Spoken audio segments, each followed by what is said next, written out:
Pada suatu pagi yang cerah, ada seorang remaja laki-laki yang sedang berjalan menuju ke sekolahnya. Dia berjalan cukup santai sambil menikmati udara pagi yang sejuk.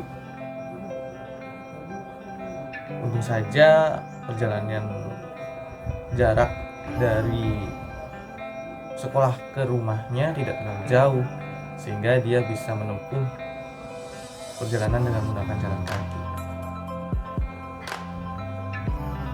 Dia terus berjalan sambil menengok kanan kiri.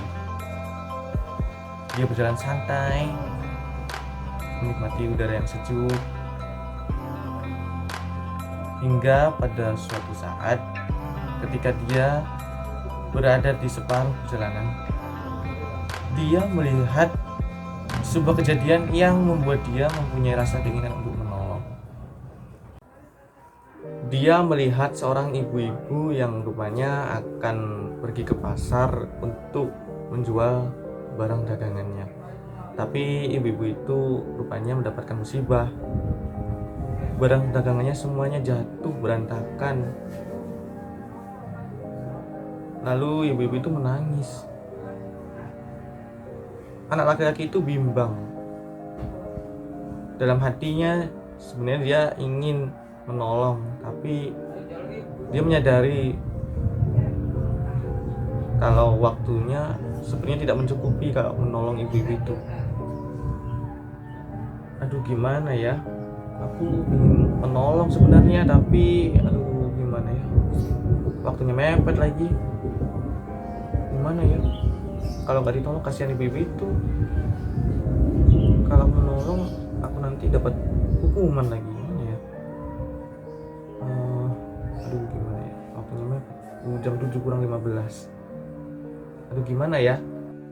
Tiba-tiba saja dia teringat nasihat yang sering ia dengarkan dari ibunya, bahwa dalam keadaan sesulit apapun kita hendaknya mau menolong sesama, walaupun kita sendiri dalam keadaan kesulitan. Justru malah besar pahalanya. Nah, berdasarkan nasihat itu, akhirnya anak laki-laki itu membantu memunguti barang-barang dagangan ibu itu yang berjatuhan. Ia membantu sampai tuntas, sampai tidak ada barang-barang yang tersisa lagi. Akhirnya dia melanjutkan perjalanannya menuju ke sekolah. Dia berjalan agak cepat karena dia sudah terlambat. Sesampainya di pintu gerbang, ia dihadang oleh petugas ke sekolah. Kemudian ia diinterogasi. Intinya kenapa ia kok sampai terlambat. Lalu anak laki-laki itu menceritakan bahwa dalam perjalanannya menuju ke sekolah, ia melihat seorang ibu-ibu yang mendapatkan musibah. Ibu-ibu yang akan menjual barang dagangannya ke pasar, tapi barang-barangnya jatuh. Akhirnya ia menolong ibu-ibu itu. Petugas itu lalu mengangguk-angguk. Seraya bilang, baik, kali ini aku bisa memaklumi. Silakan masuk. Akhirnya ia diperbolehkan masuk dan langsung menuju ke ruang kelasnya. Pertanyaan yang sama ia dapatkan dari guru dan teman-teman sekelas. Kenapa ia terlambat? Ia pun kembali menceritakan apa yang baru saja dialaminya. Dan serentak guru itu mengatakan, kamu sudah benar. Kamu sudah melakukan tindakan yang benar. Padahal kamu dalam keterbatasan waktu ya.